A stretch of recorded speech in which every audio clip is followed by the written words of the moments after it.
A supermodel is a highly paid fashion model who usually has a worldwide reputation and often a background in haute couture and commercial modeling. The term supermodel became prominent in the popular culture of the 1980s. Supermodels usually work for top fashion designers and famous clothing brands. They have multi-million-dollar contracts, endorsements and campaigns.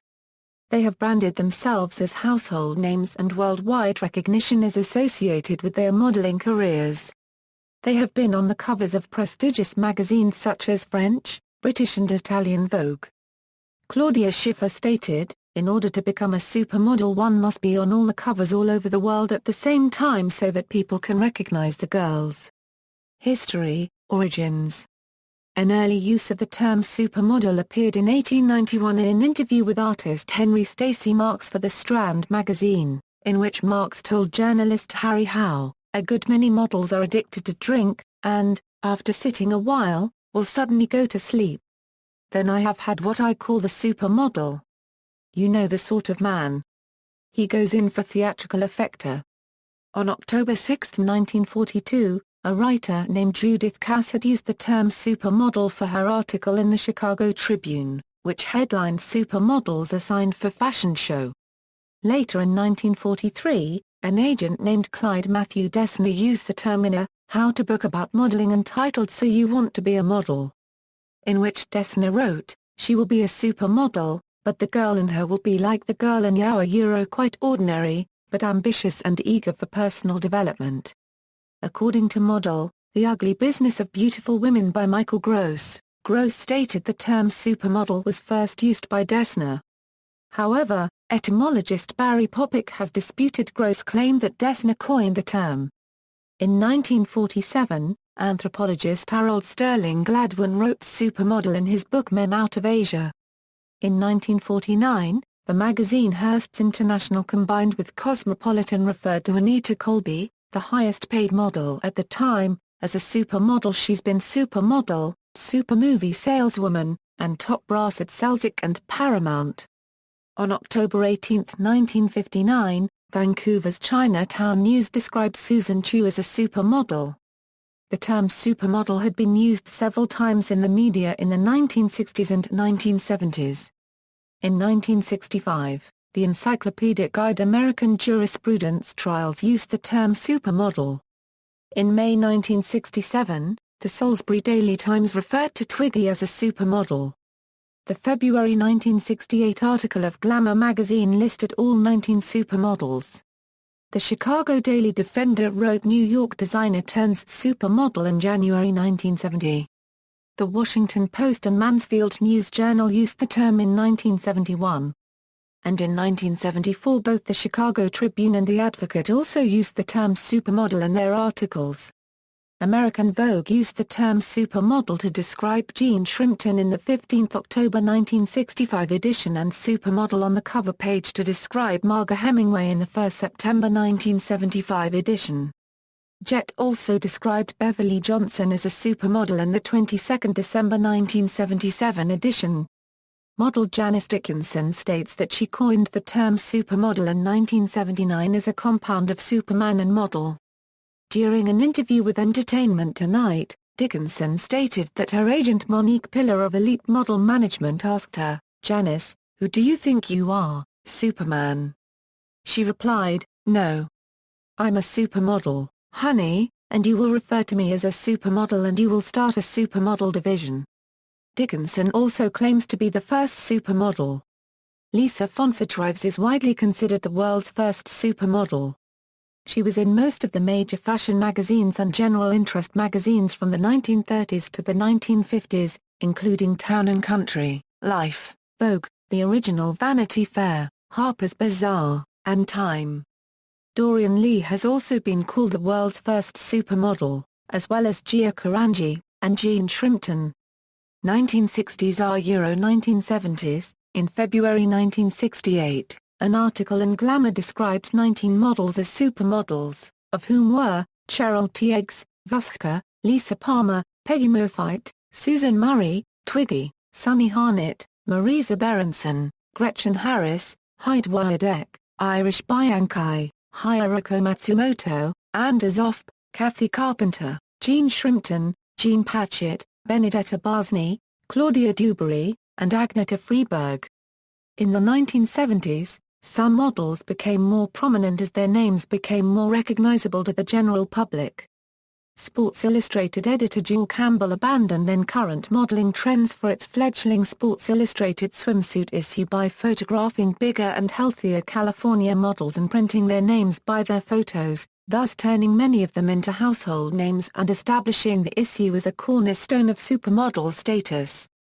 In 1975, Marga Hemingway landed a then-unprecedented $1 million contract as the face of Fabergé copyright Babe perfume, and the same year appeared on the cover of Time magazine, labeled one of the new beauties, giving further name recognition to fashion models. Lauren Hutton became the first model to receive a huge contract from a cosmetics company and appeared on cover of Vogue 25 times. Iman is considered to have been the first supermodel of color.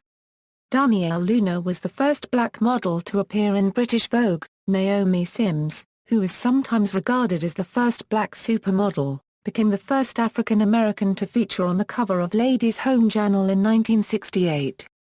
The first African American model to be on the cover of American Vogue was Beverly Johnson in 1974. Other notable supermodels of the time were Iman, Sybil Shepherd, Patty Hansen, Penelope Tree, Grace Jones, Lauren Hutton, Janice Dickinson, Renee Russo, Gia Karanji, Jerry Hall, Wilhelmina Cooper, Christy Brinkley, Edie Sedgwick and Kelly Imberg. 1980s. In October 1981, Life cited Shelley Hack, Lauren Hutton, and Iman for Revlon, Marga Hemingway for Fabergé copyright, Karen Graham for Estee Lauder, Christina Ferrer for Max Factor, and Cheryl TX for CoverGirl by proclaiming them the million-dollar faces of the beauty industry. These supermodels negotiated previously unheard-of lucrative and exclusive deals with giant cosmetics companies, were instantly recognizable, and their names became well-known to the public. In the early 1980s, Ina Esther Lafraigne was the first model to sign an exclusive modeling contract with a haute couture fashion house, Chanel. During the early 1980s, fashion designers began advertising on television and billboards. Catwalk regulars like Gia Karanji, Cheryl Tiegs, Christy Brinkley, Kim Alexis, Paulina Poritskova, Kathy Ireland, Brooke Shields, Heather Locklear, Carol Alt, and Elle Macpherson began to endorse products with their names, as well as their faces, through the marketing of brands such as the beverage Diet Pepsi to the extension of car title Ford trucks. As the models began to embrace old-style glamour, they were starting to replace film stars as symbols of luxury and wealth. In this regard, supermodels were viewed not so much as individuals but as images. The Trinity. During the 1990s, this group of women were considered to be the most famous supermodels of them all, including Naomi Campbell, Linda Evangelista, and Christy Turlington. They became known as the Trinity, a term first used by journalist Michael Gross in the 1980s. This term became sensationalized throughout the media, however it has come to light that this was not favored by the women.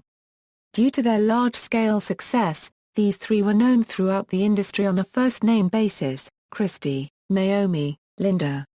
They all were known for something within their group, Linda as a chameleon for her ability to transform her look and to reinvent herself. Christy was known as the insurance model, saying clients know that if they hire me, nothing will go wrong.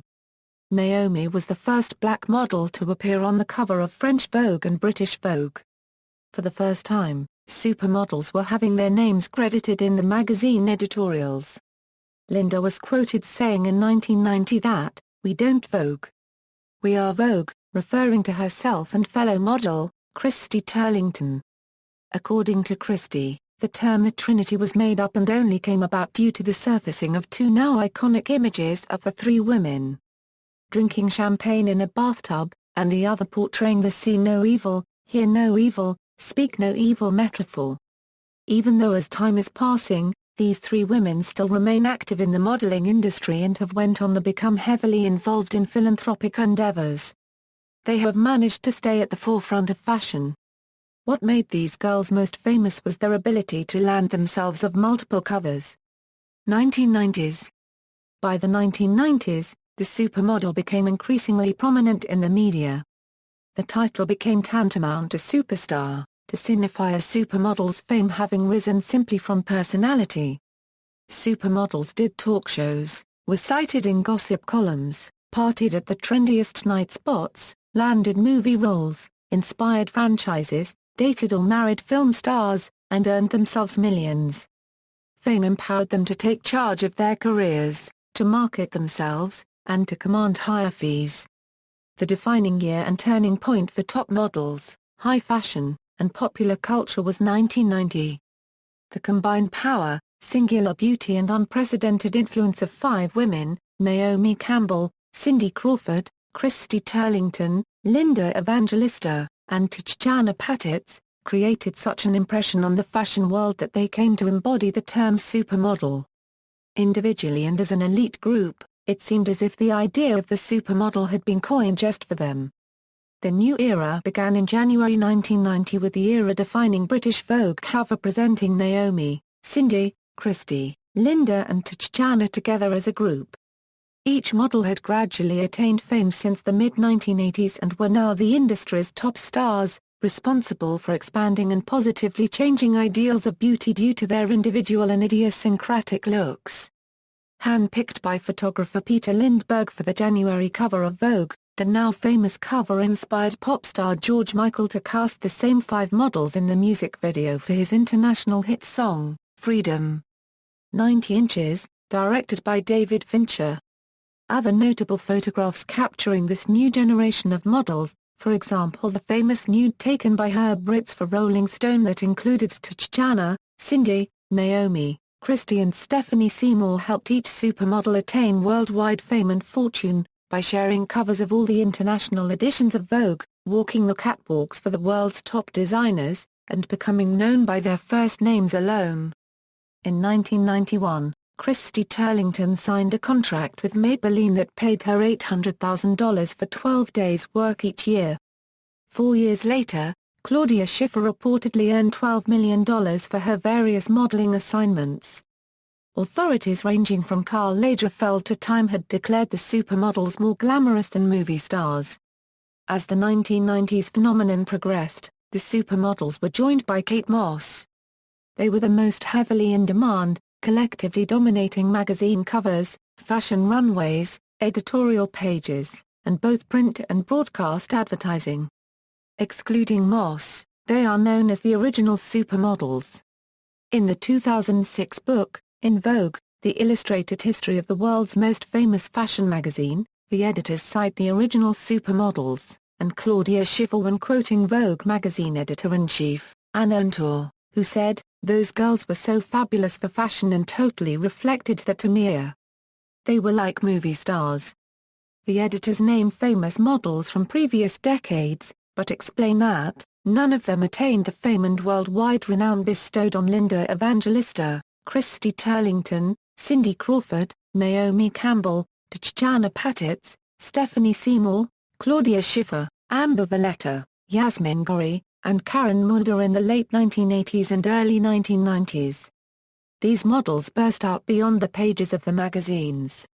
Many became the faces of cosmetics brands and perfumes, had their own television programs and physical fitness videos and their own lines of lingerie. Their lives, activities, influences, and images were the subjects of all types of sociological and historical analysis. In the mid-1990s, the initial era of the supermodel ended and a new era for the supermodel began driven by heroin chic. By the late 1990s, actresses, pop singers, and other entertainment celebrities began gradually replacing models on fashion magazine covers and ad campaigns. The pendulum of limelight left many models in anonymity. A popular conspiracy theory explaining the supermodel's disappearance is that designers and fashion editors grew weary of the "I won't get out of bed for less than $10,000 a day" attitude and made sure no small group of models would ever again have the power of the Big Six. Charles Gandy, associate editor at Vogue, has said that high prices and poor attitudes contributed less to the decline of the supermodel. As clothes became less flashy, designers turned to models who were less glamorous, so they wouldn't overpower the clothing. Whereas many supermodels of the previous era were American-born, their accents making for an easier transition to stardom, the majority of models began coming from non-English-speaking countries and cultures, making the crossover to mainstream spokesperson and cover star difficult. However, the term continued to be applied to notable models such as Laetitia Casta, Eva Herzigova, Carla Bruni, Tatiana Sirocco, Yasmin Le Bon, Shalom Harlow, Nadja Auermann, Helena Christensen, Patricia Velasquez, Adriana Karembeu, Mila Jovovich and Valeria Mazza. 2000s and present day, emerging in the late 1990s, Giselle Bündchen Ndchen became the first in a wave of Brazilian models to gain popularity in the industry and with the public. With numerous covers of Vogue under her belt, including an issue that dubbed her the return of the sexy model, Bündchen Ndchen was credited with ending the heroin chic era of models. Following in her footsteps by signing contracts with Victoria's Secret, fellow Brazilians Adriana Lima and Alessandra Ambrosio rose to prominence. However, this new trinity were unable to cross over into the world of TV, movies and talk shows as easily as their predecessors due to their foreign accents. Several seasons later, they were followed by Eastern Europeans barely into their teens, pale, and bordering on anorexic. They were too young to become movie stars or date celebrities. Too skeletal to bag Victoria's Secret contracts. And a lack of English didn't bode well for a broad media career. The opportunities for superstardom were waning in the modeling world, and models like Heidi Klum and Tyra Banks took to television with reality shows like Project Runway, America's Next Top Model and Germany's Next Top Model, respectively, to not only remain relevant but establish themselves as media moguls. Contrary to the fashion industry's celebrity trend of the previous decade, lingerie retailer Victoria's Secret continues to groom and launch young talents into supermodel status, awarding their high-profile angels multi-year, multi-million-dollar contracts. In addition to Klum, Banks, Bündchen Ndchen, Lima, and Ambrosio, these models have included Carolina Kurkova, Miranda Kerr, Isabel Goulart, Salita E. Banks, and Marisa Miller.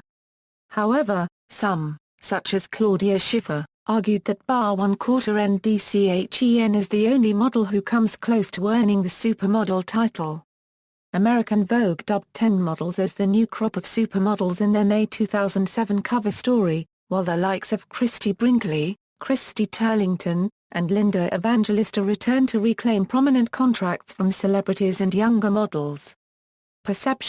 Critical perception of the supermodel as an industry has been frequent inside and outside the fashion press, from complaints that women desiring this status become unhealthily thin to charges of racism, where the supermodel generally has to conform to a Northern European standard of beauty.